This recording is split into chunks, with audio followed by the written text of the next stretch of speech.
Welcome, everyone. Welcome to the Kornelia Stephanie Show. I'm with my beautiful, beautiful co-host, Dana Terrio.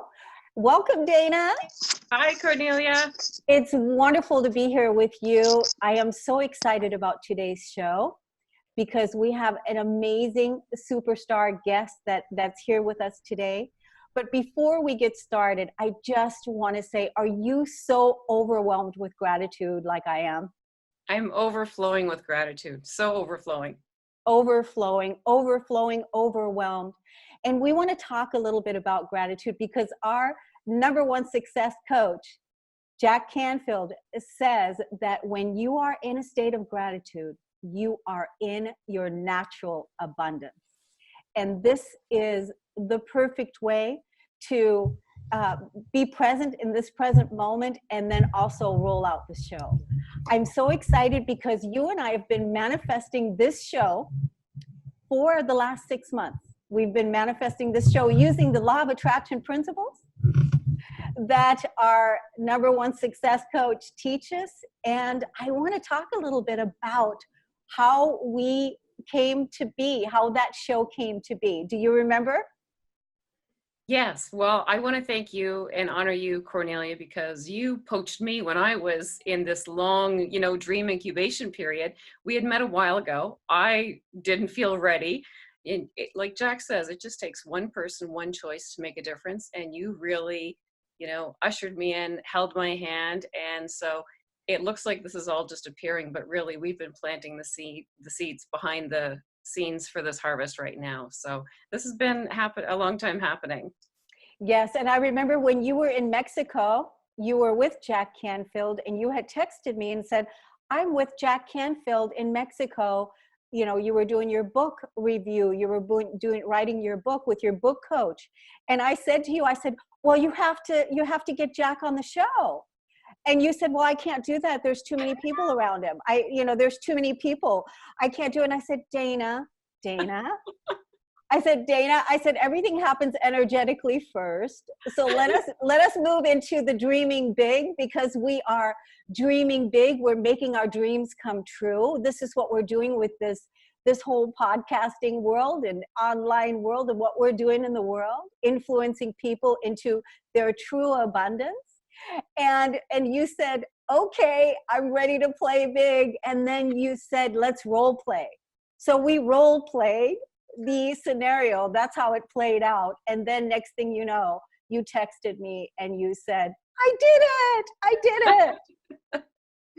Well, yeah. And a little correction. I was actually with my publisher in Mexico. And then I was at a training with Jack in August with my publisher too. So that part is true. And yeah, that's pretty much how it happened. And here we are. Yeah. I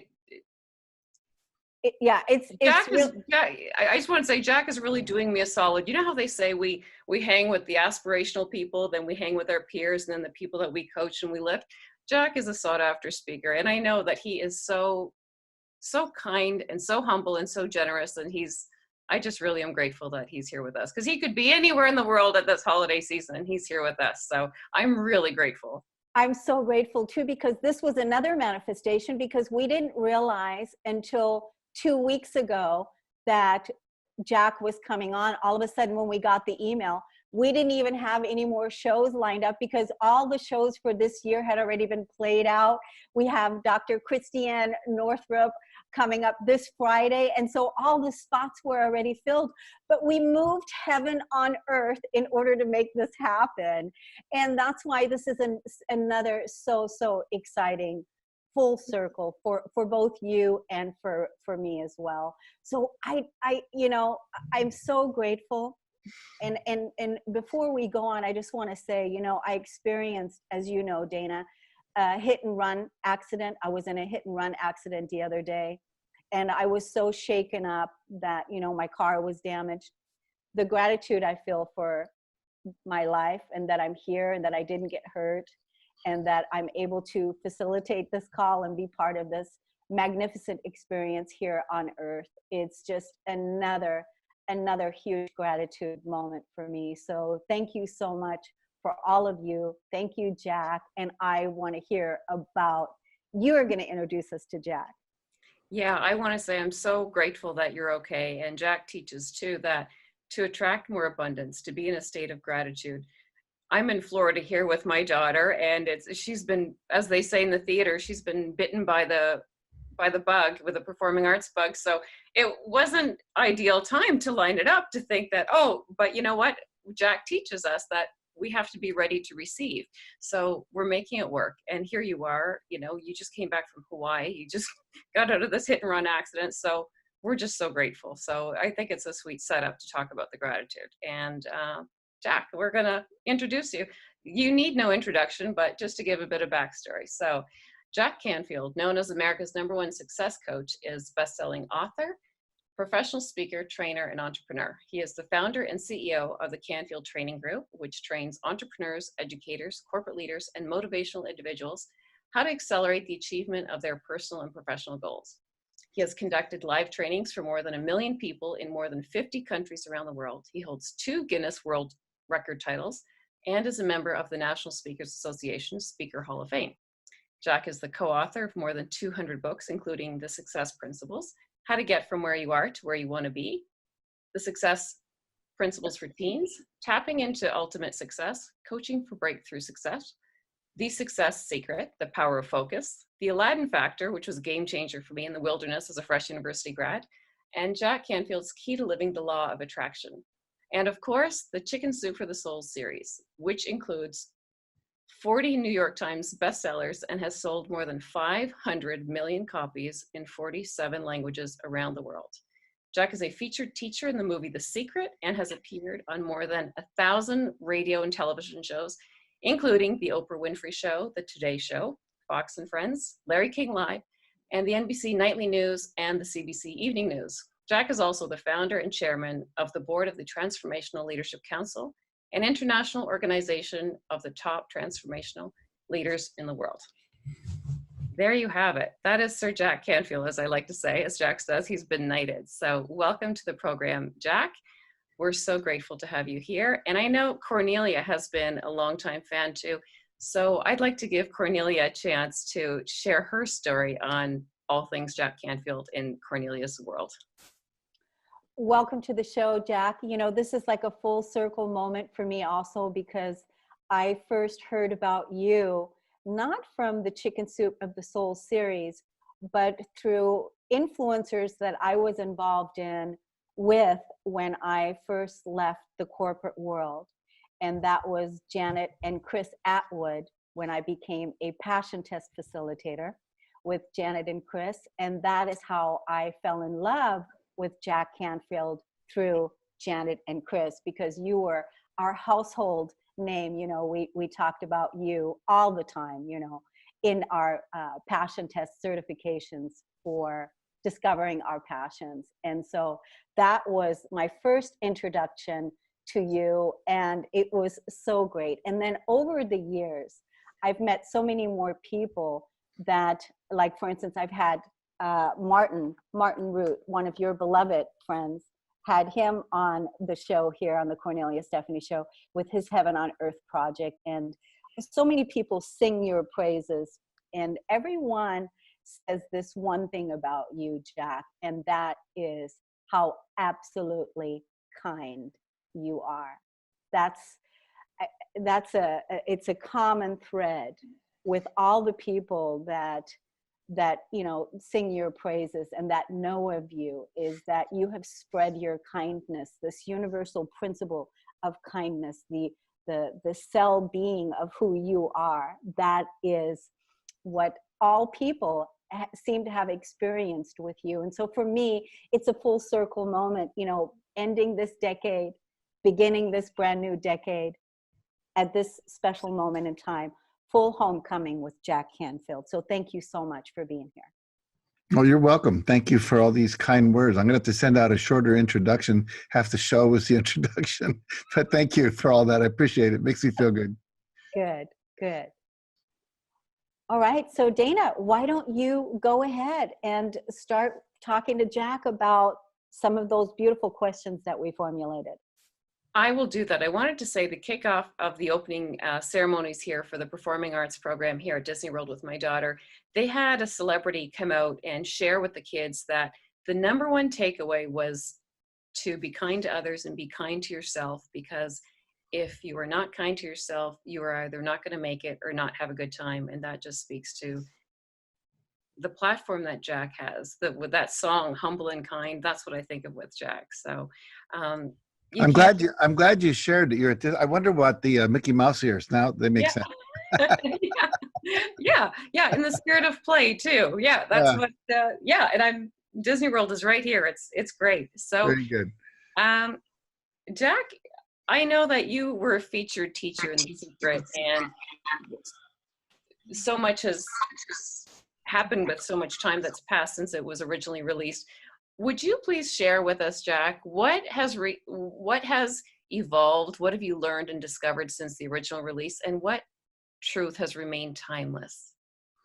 Well, I'll start in reverse order. I think the thing that's remained timeless and that I really appreciate more fully is, obviously you have to be clear about what you want, and you have to eliminate the limiting beliefs, the self-doubt, the contradictory statements. You know, it's like calling up Domino's Pizza and saying, please give me a pizza. And they ask you what kind, you tell them exactly what you want. And just imagine if you were to call them up 2 minutes later and say, are you really going to deliver a pizza? I mean, am I worthy of a pizza? Maybe I shouldn't be eating pizza. I don't know. Now, if you did that for about 5 days in a row, you'd be on their don't pick up the phone list. And a lot of people do that. But I think most importantly, what I've learned is that you have to be in a high vibration state. The more you're in a high vibration state, the more your attractor power. It's like being a 50,000 watt radio station as opposed to a 10,000 watt radio station. When I was living in West Virginia as a kid, I could tune in stations from China sometimes because they were such powerful stations. They would bounce off the ionosphere and come back into the earth. So I think that when we say high vibration, we're talking about being in a state of joy, being in a state of gratitude, being in a state of appreciation, being happy generally. And so many people are not. And I think that, we are constantly being bombarded with negative news. There's so much criticism in the world. We have a very polarized country in America and around the world as well. We have a lot of progressives and a lot of people holding on to the old ways, and a lot of clashing that's going on there. And, you watch the news, you get either angry or depressed and so forth. There are certain people in your life that can, push your buttons, especially around the holidays and so forth. So I think that learning to stay in that high vibration, and things that do that are like meditation, forgiveness, having a gratitude practice. I take several minutes every day at the end of my meditation, and I focus on what I'm grateful for. Sometimes I do what's called a rampage of appreciation, which is something I teach in my seminars, which I learned from Abraham and Nestor Hicks, where you literally walk around the room or the property and you just notice everything you're grateful for. Like, I'm grateful for this computer, which allows me to see you and talk to you. Grateful for the internet, which allows thousands of people, if not tens of thousands, to hear this podcast. I'm grateful for the person that invented this microphone so I can sound really brilliant, like I'm an FM radio announcer instead of a kid going through puberty, So all of these things that we take for granted, the water, the fresh air, the quiet, the palm trees outside my house, etc. I think gets me into a very high vibration. And I think it's important that we surround ourselves with other people that are in that same space, whether it's in person, whether it's listening to a podcast like this, whether it's watching a TED Talk, watching a movie that we know will uplift us because it's, a romantic comedy, something like that, reading high inspirational literature, whether it's a self-help book or a book of poetry, listening to music with positive lyrics. So many of the lyrics, I love country music, but the old saw is that, what do you get when you listen to a country music song backwards? You get your house back, your wife back, your dog back, your truck back, you get out of prison, all that kind of stuff. And so we have to be really careful and conscious, full of care, but not care like worrying, but conscious, full of consciousness about what we allow to come into our ears and our eyes, so that we keep our vibration in a high level. I think one other thing I've learned that's new that I think is critical is that a lot of times people are doing this work, whether it's law of attraction work or just success work or whatever, and they get impatient. They think, why don't I have that already? I've been working on this for 6 months. I've only lost 5 pounds. Or I've been working on this. So I'm still not a billionaire, or my book's not done, or whatever it might be. And the minute you go into impatience, you are focusing on the lack of something. You're focusing on the not having of it. And I only learned that concept a few years ago, and it was radical to me because I'm a very, type A, get it done, move it forward. I'm a 3 on the Enneagram, if any of you know what that is, achievement-oriented person. And the reality is that I would get impatient. Come on, I've been doing this, let's go. But when I was impatient, I was focusing on not having it. So I had to stop doing that and then focus on visualizing having it, affirming having it, acting as if it was already present in my life. And that really accelerated moving things into my world of manifestation way beyond what I was getting before. So I think that that's another little piece I've learned. I think the biggest challenge for most people is limiting beliefs they don't know they have. And as you know, Dana, in our seminars, we do a couple of processes to identify limiting beliefs that happen due to events between the ages of 3, usually, and 8 years old, where there's some kind of trauma or rejection or hurt, where as little children, we made a decision like, I'm not worthy. It's not worthy to ask for what doesn't make any sense to ask for what I want and never get it anyway. I'm not smart. I'm not musical. I'm not athletic. Some decision like that, that is still running us as an adult. And as I told you, that if you're getting on a plane and you see a pilot coming on, and he's 6 years old, and he walks into the cockpit and sits down in the pilot seat, you'd probably be a little nervous. There's a 6-year-old running the plane. And yet many of us are walking around with a 6-year-old or an 8-year-old running our life. And we don't realize that these, and the sad thing is the beliefs are subconscious. We're not even aware we have them. So, there's a number of different techniques now where you can actually go back and surface these limiting beliefs and then replace them with positive beliefs, that then everything starts to just open up. I'll just give you a quick story. I was in Costa Rica recently in a workshop, and I got in touch with something that happened when I was 10 years old. And my dad wanted me to go to this picnic with the family. And I didn't want to go because all the adults just drank and they got drunk, and the kids, didn't know what to do because it wasn't organized play. And there was a movie I wanted to go see. It was a Saturday. So I went and I did some errands for some adults in the community, and I earned enough money to go to the movie. So I go to the movie, and I hear outside, about halfway into the movie, I hear, "Well, Jack Canfield, please report to the box office." And I go, "Oh, no." So there was an exit door on the front right of the theater. I figured I'll sneak out there and my dad won't catch me. And of course, I opened that door and there's my dad. He figured I would do that. But he took me home, and he literally beat the crap out of my butt with a long hairbrush, the back of it. And I refused to cry. It's like I was not going to give him the satisfaction of watching me cry. But what I didn't realize until just in this last month when I did this workshop down there, that I had shut down my crying for over 60 years. I mean, I would cry at a movie if it was a movie, but I would not cry like my mother died. I didn't cry. I didn't cry for the loss of my own innocence when I was doing some therapy work. And when I finally realized I had decided it's not okay to cry, and I re-owned that it's okay to cry. In fact, I realized I couldn't be intimate with my wife at the level emotionally, which is I couldn't share the feelings I was really feeling and the empathy I really needed to have. And that's totally changed. In the last 3 weeks, my life and our emotional intimacy is like 100 times better. And I had no idea that was running me. And so we all have those. And so it's really important to identify what are the limiting beliefs. It's not okay. Money's not okay to have. You can't be spiritual and have money, whatever it might be. And unfortunately, that is one of the things that's stopping most people from manifesting, even though they're doing a lot of the other stuff, the affirmations, the visualization.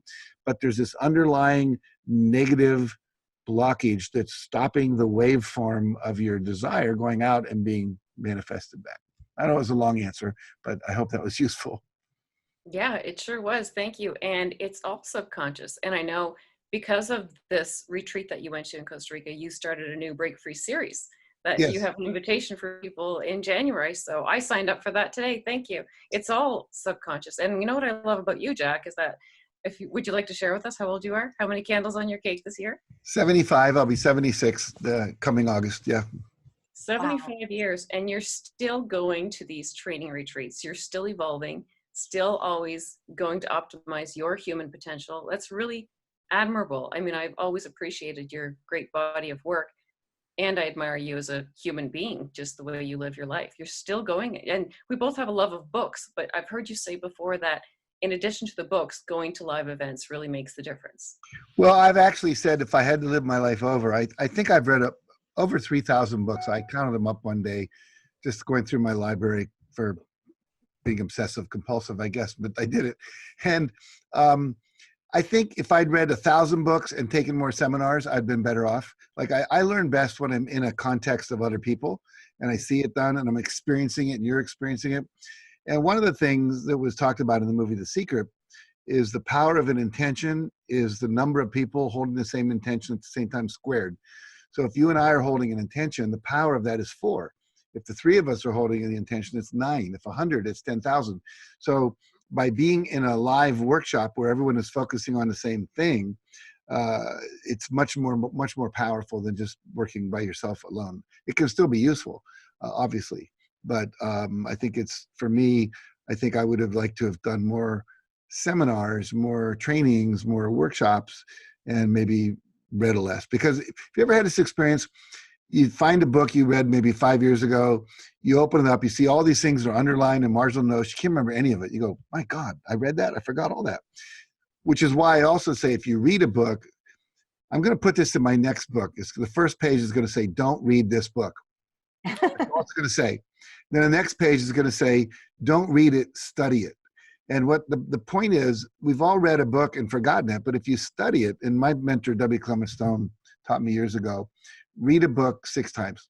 You know, Bob Proctor reads The Secret, and he reads the Think and Grow Rich, and Wallace Wattles' book on the Science of Getting Rich. He reads those every January. He's been doing that for, Bob's in his 80s. He's been doing that for probably 50 years. So he knows that stuff cold. And so that's what I recommend. If you are going to read what you read and then study what you felt was important so you reinforce it over time. So basically what you're saying is to embody the book. That's right. Embody the book, That's right. become the book, right? Yes, if you could eat it and digest it, that would be perfect, but it doesn't work like that. But yes, you literally need to, I have this, it's a funny phrase I came up with, like if you just read a book and put it on the shelf, you end up with shelf esteem. What you want to do is put what you've learned into practice so you actually do it. I think Ben Franklin said once, if you read a book and you only get one good idea, but you actually do it, that was worth reading the book. So the idea is put what you're learning into practice. You have to assimilate it, integrate it, and then outsource it through action. That's right. And they say that when we read a book again and we revisit all the underlined parts, it's not that there are new insights or revelations in the book, but each time we come back for the second and third, fourth, sixth read through, we're different. We're different people. Exactly. Sometimes I'll read a book the second time and I'll underline new things that I didn't underline the first time because the new me needed to hear that. I went to graduate school, the School of Education at the University of Massachusetts in Amherst, Massachusetts. And there was a man named Ram Dass, who's a spiritual teacher. He came and he spoke there. And he said something I thought was powerful. He talked for like 3 hours nonstop, no bathroom break or anything. And he said, at some point tonight, I'm going to say something that you came to hear. And if and when you hear that, feel free to leave because that's what you came to hear. And I realized about 4/5 of the way through, he said something that rocked my world. That's all I could think about. I actually did leave. And I realized that's what I came to hear. Now, had I come back 2 years later to that same talk, I probably would have heard something else that I needed to hear in that moment in time. And I bet there's a lot of us that are here on this podcast today that are hearing exactly what it is that we need to hear right now for whatever it is, Right. it is that you're talking about. One of the quotes that I love of yours, Jack, is that you're not given a dream unless you have the capacity to fulfill it, right? That's one of your quotes. And I fully believe that. I've never met anyone that had a desire or a dream that didn't have the ability. Now, they may needed to have studied something. They may needed to have partnered up with somebody. They may needed to go back to school and develop some new skill sets or whatever. But, you know, I don't believe that, what do we call it, God, universe, source intelligence, you know, puts something in you as a desire for either expression or to manifest in terms of having it, that you don't have the capacity to do it. And we actually now know that there are people that can't carry a tune, but they can actually learn to do that. There's research on that now. Everybody can learn to carry a tune. Everybody can learn to sing.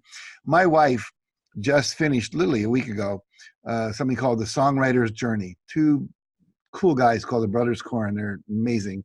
And they take people through this songwriting journey, and then they have to perform the song at a concert. So there were 7 women who went through it. I got to go to the concert a couple weekends ago, and every one of them made me cry, because they had to write a song about something significant that had happened in their life, some wound, some overcoming obstacle. And my wife took a singing course a couple years ago. She's always doing like an improv course, a painting class, whatever, acting class, just to stretch herself. And she wasn't that good a singer. And she sounded like a little girl singing. And this time, after this was a 6-month course of lots of video work, like on a Zoom call like this, and then they had 3 days at the end where they worked really intensely, she was amazing. She was like this grown-up singer. And I would have, you know, as much as I said what I believe that quote, I'm not sure I would have predicted that, but she did. And so I'm just saying that if my wife could do that, pretty much anybody can do anything. And I've watched people that weren't good dancers learn to dance. I've watched people that said they could never learn a second language become fluent in a second language. It depends on the right instruction. You have to have a good, you know, they say, there's a wonderful quote that says, it's faster when you're working with a master. And so, you know, if you have a master life coach or a master musician, a master acting coach, whatever, you're going to get there faster. It's simply a matter of putting yourself in the right place to get the tutelage and the support, the encouragement, the love, and maybe the breakthrough of the limiting beliefs that you need in order to get to where you want to go. Wonderful. It's beautiful. I want to show you something, Jack, that Sure. that I have. Does this, Oh, yeah. does this look familiar? Yeah, it's a vision board. Yes. And now look at that. All right. Very good. Isn't that beautiful? This is one of your vision boards. Yes. From your Dream Big and your gratitude journal, that this one right here, and that I absolutely love. It's helped me so much. And so I just absolutely love the success principles that you teach and talk about. So as far as going further into your 75th year, what are you looking forward to, your success principles now? What does success mean as far as abundance and creation? What are you looking forward to create now? Well, first of all, I don't ever plan to retire. So it doesn't matter if I'm 75 or 95, I'll keep on working because I love what I do. My wife keeps saying, you got enough money, why not retire? I do what? Play golf? And I don't find that interesting. But so right now I'm working on finishing 3 books. One's called Living the Success Principles. They're all stories of people who read the book or took one of my seminars and then had extraordinary breakthroughs in their life. Like there's a woman named Heather O'Brien Walker. She literally learned how to apply visualization and affirmations to her life. And she had a major traumatic brain injury. She was running a kind of like a multi-level marketing cosmetics company.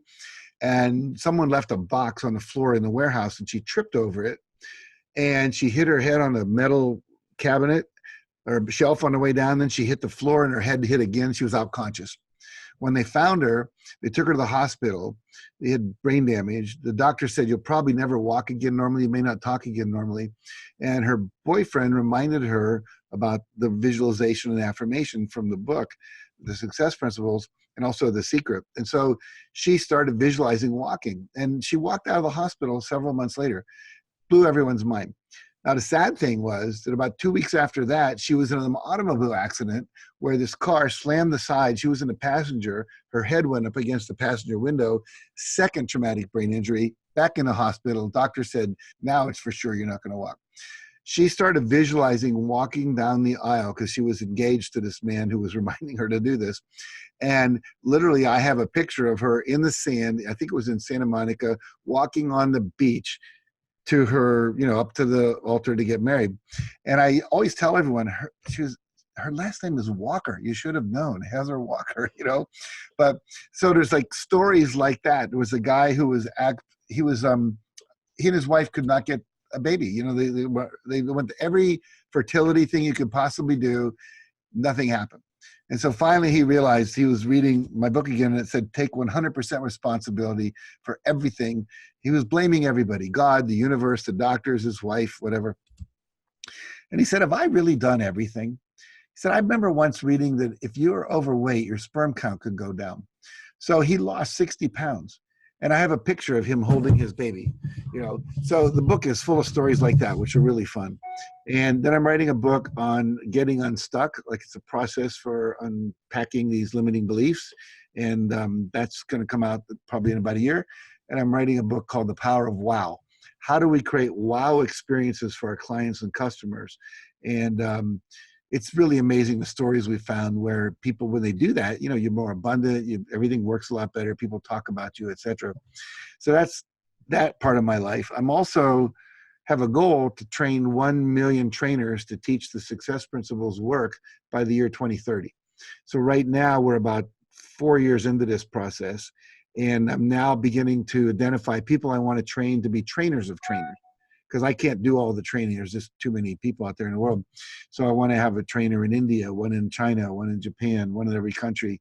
And so that is one of my huge goals. And then we're also working to get the success principles into schools. We have several charter schools that are now based on the success principles. The kids are learning these principles every day as part of their curriculum.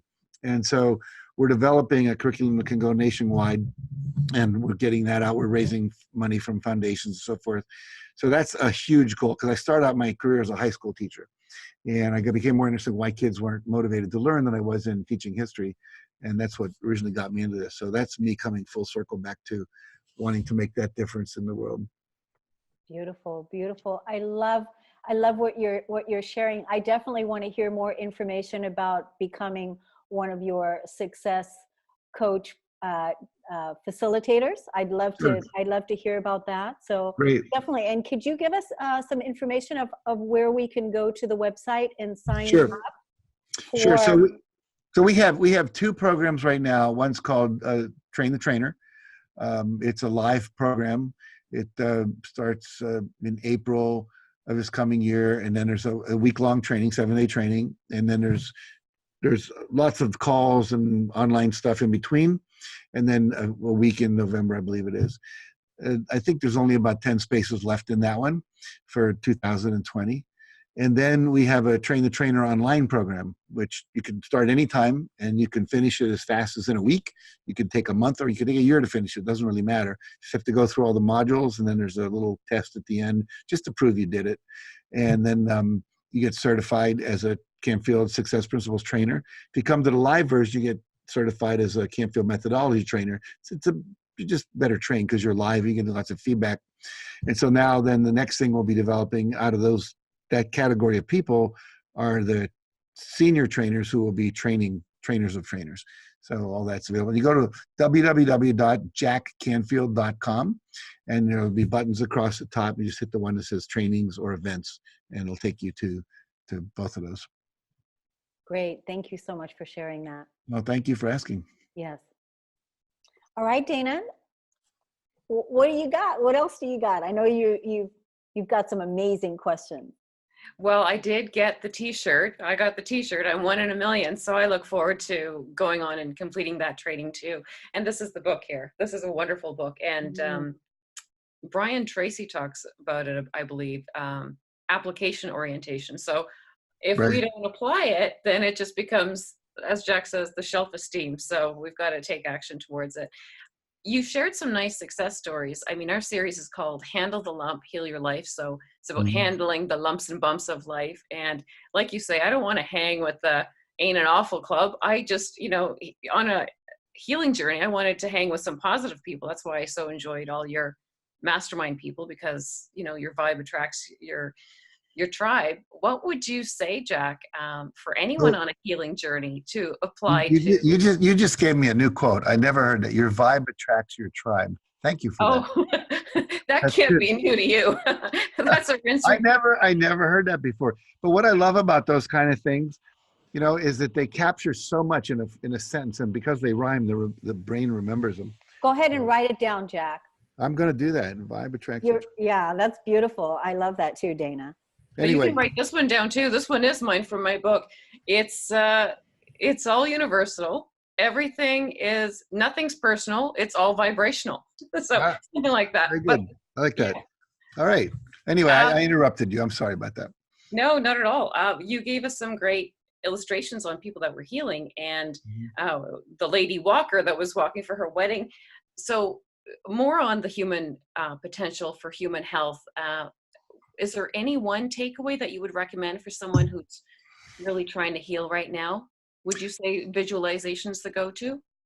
Well, here's the deal.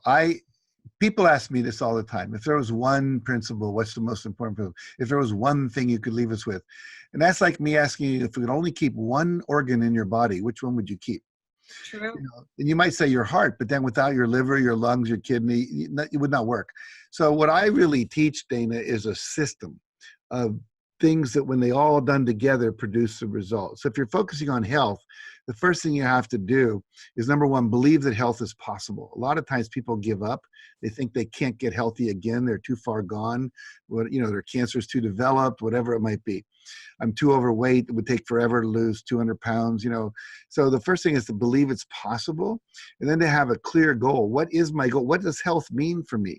Most of us in America, North America, health means not feeling bad, but it doesn't mean feeling good. Most of us don't even remember what healthy felt like, because when you're totally dynamically, you can't wait to jump out of bed in the morning, your body's zinging.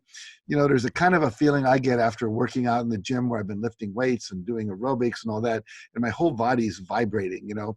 And so that's what we want. What is the definition of health? Is it just I'm cancer free? Is it I'm able to move? Is it the inflammation in my hands is gone? You know, what does it mean for you? Get really clear about that. And then I think you have to apply several success principles. Number one, visualize what it would look like if you were healthy. Affirm, I am totally happy, healthy, and holy. I like the 3 H's, you know, happy, healthy, and holy right now in every aspect of my life. Or, you know, I am able to run upstairs happily because my legs no longer hurt, you know, that kind of thing. Then you got to do what I call, what are the actions? What is the action plan that's going to get you there? Without an action plan, you're just sitting there, nothing's going on. You know, what is your diet going to look like? How much water are you drinking? Most people need to drink anywhere 8 to 12 glasses a day. Most people don't. Wonderful book called You're Dying of Thirst, which means a lot of us are underhydrated and we can't get the cleansing we need. The cellular waste isn't coming out. The nutrients aren't getting through the cell wall, etc. Are you doing an alkaline diet, you know, or should you be on a keto diet, you know, or should you be on a, you know, different kind of diets? I'm not thinking all of them right now, the names of them, but the point being, what's your nutritional program? Most people should be taking supplements and they're not, because our food's denatured. Even if you go to Whole Foods and buy organic food, often the soil is not getting the nutrients it needs, so we're not getting the vitamins and minerals that we should have. And then you got to look at a lot of other stuff. I teach this thing called the rule of 5. What are 5 things you can do every day? So let's say my goal was lose weight and detoxify. Well, I could sit in a sauna. That's one thing I could do, infrared sauna. I could go, anything that'll make me sweat, you know, doing aerobics, running, doing high intensity interval training. And then how much water am I going to drink? You know, what supplements am I going to take? Am I going to meditate to lower the, you know, what I should say, the negative hormones and things that are running around my body, you know, because of the stress. And so there's all of that. And then, you know, one of the things that most people don't realize, we're living in an electromagnetic field. So we have all these EMFs. You know, right now there's Wi-Fi in my office, which is not great for me. But I wear this thing around my neck that basically increases my body's own magnetic field. So it basically offsets a lot of that. And so there's so many things to pay attention to. And a lot of times people say, well, I didn't know that. I didn't know there are 41 carcinogens in most over-the-counter lipsticks. Well, you need to educate yourself, you know. I didn't know there are toxins in my dry cleaning that are off-gassing into my body.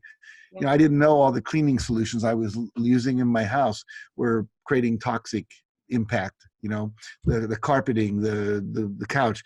So we have to educate ourselves. So I don't think there's one final thing, but you have to, once you have an action plan, I think you need to have an accountability partner, because it's hard to get up every morning and exercise. It's hard to give up the sugar. It's hard to give up the bread if you've been eating, you know, gluten your whole life, but maybe that gluten's creating an allergic reaction in your body. So the idea that I know that you're out there, you're going to meet me at 6 a.m. and we're going to go for a run, that's great. Or you're going to call me and say, did you go for the run? And I have to tell you the truth. So knowing that, scorekeeping, there's a whole chapter in my book on scorekeeping for success. So the idea is, how many times am I going to exercise? And I check that off every day. I want those calendar to have all those check marks on it as we go across. So I'm keeping score of my cholesterol level, my weight, you know, how many reps did I do in the gym with my, you know, arm lifts, whatever. So that's an important part of it. And I think listening to your intuition, because sometimes your intuition will say, maybe you shouldn't lift weights today. Maybe give it a break, you know. And you learn what's the lazy voice versus your high conscious intuition. But there are times when a prescription isn't the thing you need to be doing. You need to be listening to the inside.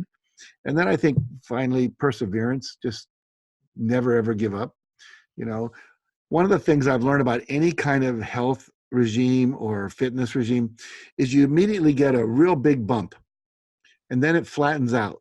And you're exercising and you're not losing weight, or you're doing this and nothing's happening. You're practicing a piano and you're not getting any better. But if you keep doing it, then there'll be another bump.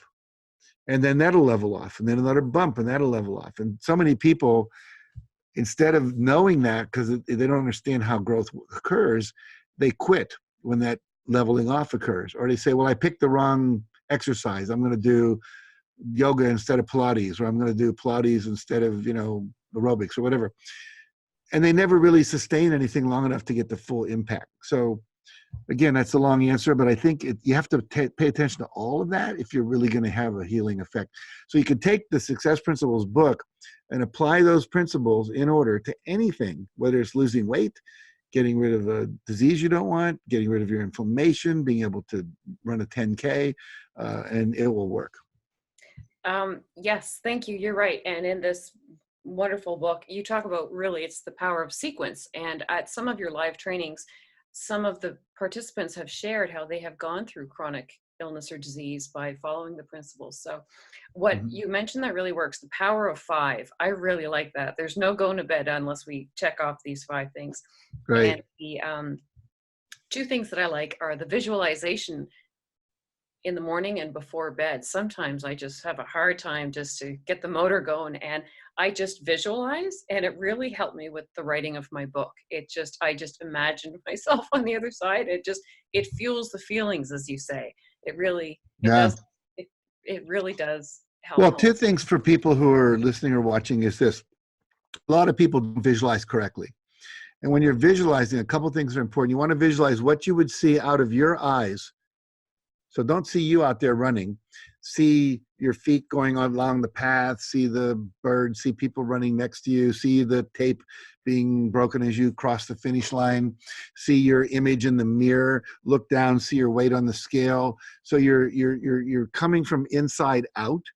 Hear the sounds you would hear, your feet on the pad, people saying, God, you look great. Your doctor saying, hey, you're cancer free, whatever it might be. And then also, what would you feel? This is what you just said. Feel the feelings you'd feel if you'd already achieved it. Most people leave that part out. And that is really the most important part, is the feelings. Again, the high vibration. So, and then adding to that, the affirmation. What words would go along with that? So now you have auditory, visual, and the feelings kinesthetic, all 3 modalities working in harmony with each other. That's beautiful. That's beautiful. Jack, do you feel that this is the feeling part that you just talked about? Do you feel that was a part that was possibly missing in The Secret? I think it was touched upon, but not emphasized enough. And I think that, you know, I often say that the metaphor would be that your goal is the destination you want to get to. The affirmation and the visualization is like the car that's going to get you there. But the feeling is the fuel that's in the car, whether it's electricity or whether it's gas or whether it's, you know, biofuel, whatever. Without that, the car will not move. And so the emotions are really the highest level part. I know people that just live in a very high state of vibration. I mean, like Buddhist monks and stuff. They want for nothing. Everything just flows into their life. You know, people go, well, aren't they lucky? No, they're not lucky. They literally almost just think there's something they want and it manifests, because they live in that vibration that's so high that the universe is just responding to them without any interference. And I think for most people in the West, there's just a lot of negative feelings that they have. They're not even aware they're having them. You know, there's road rage all the time. There's people get upset with what they see on the news. People are irritated because we're overcrowded. There's research. You put so many deer on an island, if it reaches a certain point, they start nipping at each other, and eventually they'll kill each other. And we are overpopulating our cities, and we see all this stress that goes on, you know, where people are just yelling at each other and shoving each other, and then we get these murders and these mass murders and so forth. So I think it's important to make sure that you can either get into a quiet space like you seem to be in as you're sitting in your home there, or you can create a space around you by meditation, by creating a bubble. Like I will often visualize myself surrounded by a large bubble of white light or golden light, either one. And so everything that's negative is kind of bouncing off of me. And so I can do that even being on a crowded subway in New York. Yes, yes. And do you also feel that you talked earlier about the level of intimacy that you have now with your wife, and thank you for being so authentic with that, and how you gave yourself permission to cry. Do you feel that that is a lot of the problems that men have I do. in the world, with not feeling their feelings, not having that permission to cry or that emotional intimacy, which then of course, creates distance in relationships? Sure. Right? I think two things are at play there. Number one, men have been conditioned to tough it up, suck it up, gut it out. You know, I can remember I was playing football and I really injured my leg, and my coach said to me, well, how far is your knee from your heart? And I said, I don't know, 3 feet. He said, great, that's far enough. Go back in the game. You know, I'm thinking, geez, I'm wounded here, and so it was not okay to be hurt. It was not okay to be weak. You know, we call kids wussies and pussies and all that kind of stuff. And the reality is that we've been trained not to cry. My dad used to say, if you don't stop crying, I'll give you something to really cry about. I heard that, as well as deciding one day I'm not going to cry just because I didn't want him to see that. And I think, in the Marine Corps, they have this phrase called wetsu, W-E-T-S-U, means we eat this shit up. Here you are, you're suffering, you haven't slept for 72 hours, you're carrying logs like in basic SEAL training, and you're just telling yourself, no big deal. Well, it is a big deal. And so we have been taught to abuse our bodies and not share our feelings, not have the feelings, repress them. Now, women have been taught not to express their anger. It makes you a bitch. So the reality is it goes on both sides. But I think for men, the other thing that's true is that we have actually, this is truth, this is biological, we have fewer connectors between the emotional feeling center and the expression, the verbal expression center. Women have more neural network that goes between those two. So women can talk about the feelings they have much easier than men. And so I think that's also just biologically built in. And therefore, what happens when women start to share their feelings, instead of men listening empathically and just saying, oh, that's terrible, dear, tell me more, they start to try to solve the problem, because men have been taught to fix it, make it better, fix the sink, fix the dishwasher, carry in the groceries, fix the lawn, whatever.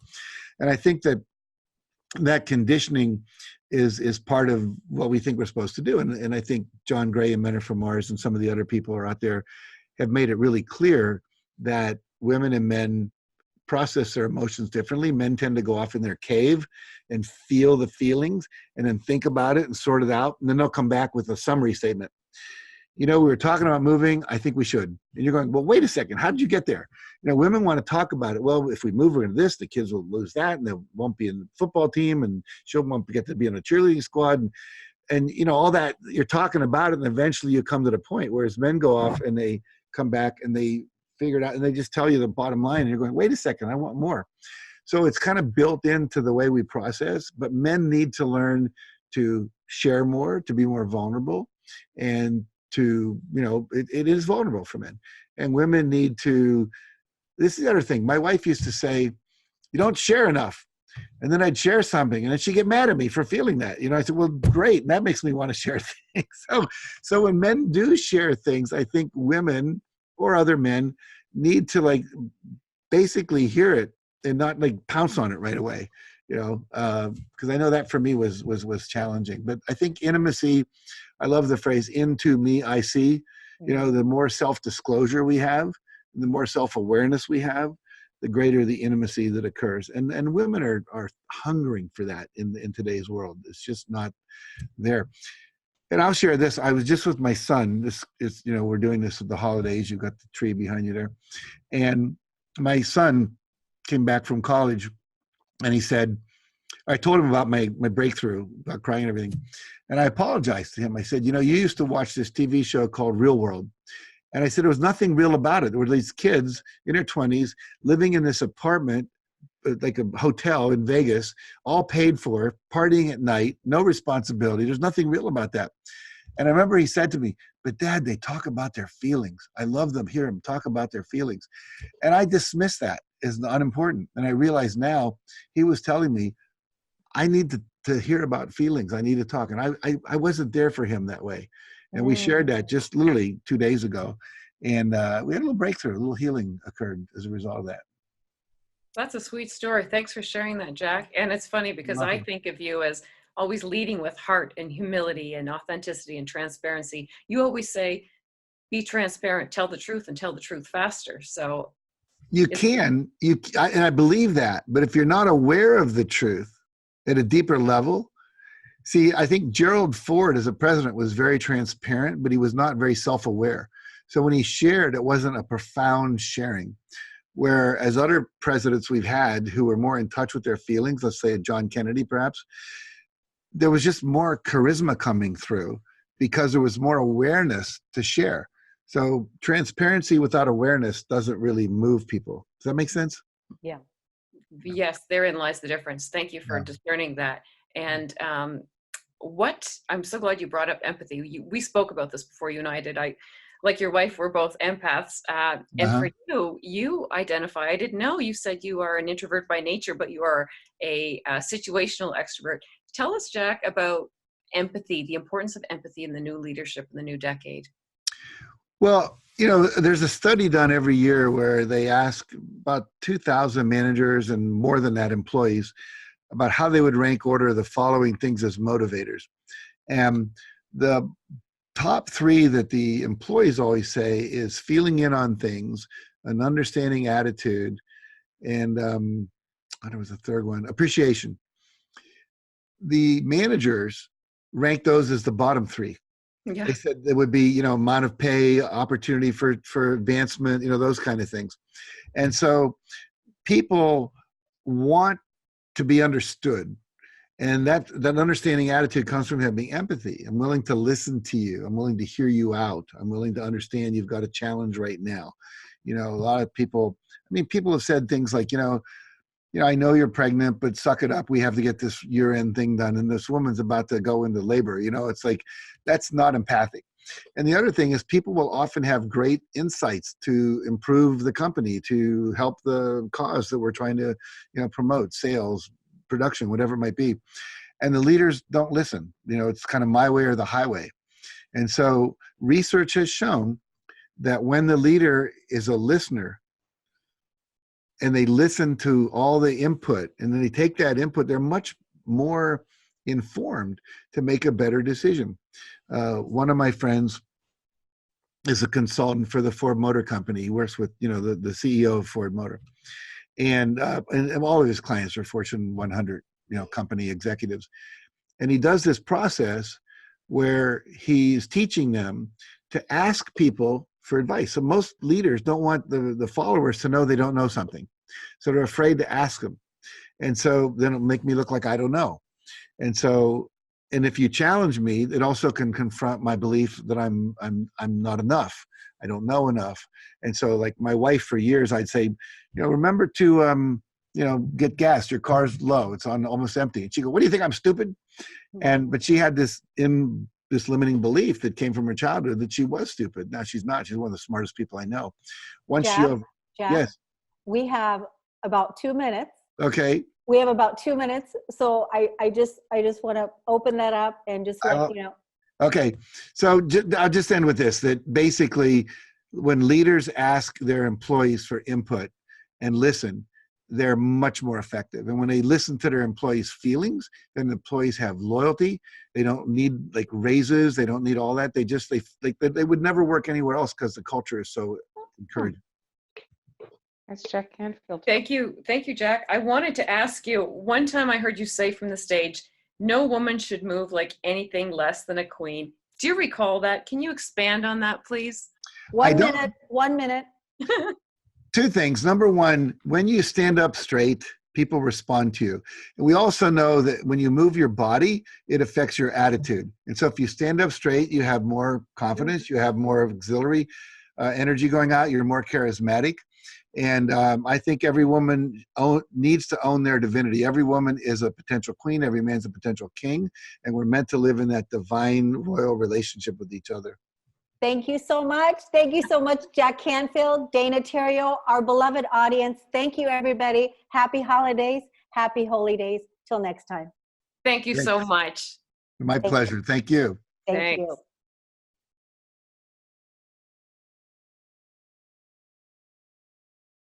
Hi, my name is Janet Hickox, and I want to tell you a little story about a story and how my friend Kornelia Stephanie helped me through to the other end of that story. I have gone from the dark of a story I was telling myself that wasn't true to the light of optimism to see my way out of where I was and to where I want to go. And it all started with her scheduling a session for me to help me reclaim my money or my financial empowerment. Up until that point, I had been telling the story that my business was dying, that my business was not successful anymore. And the more I tried to figure out what was going on, the worse I felt about it. And when I had to get ready to do the session with Kornelia, she asked me to go look at the numbers and where I was through the year to date. And then also to come prepared with a number that I wanted to raise my income to. Well, I was quite comfortable with that part, right? I knew where I wanted to be. What I wasn't comfortable with doing is going and looking up those numbers. But I made myself do it, even though I tried to backpedal my way out of the session. She didn't know that, but I was going to try to get myself out of the session. And I looked up those numbers. And it was incredible that I discovered through that process that my business wasn't dying. In fact, I was doing 12% better than I had the year before. So I was shocked. I was shocked literally at the power of the story that I had been telling for months. But more than that, I was shocked that I had allowed myself to get there. And later in that day when I had my session with Kornelia, she pointed out some very obvious things like, how are you going to get where you want to go if you don't know where you want to go? How are you going to get there if you don't have the goals written out, if you don't have it set up so that you know where you are and where you're going to go? Totally makes sense, right? I had been in business, somebody else's business, as a sales manager for years, and I was a national sales manager. I had awards for sales management. I had business awards because of numbers.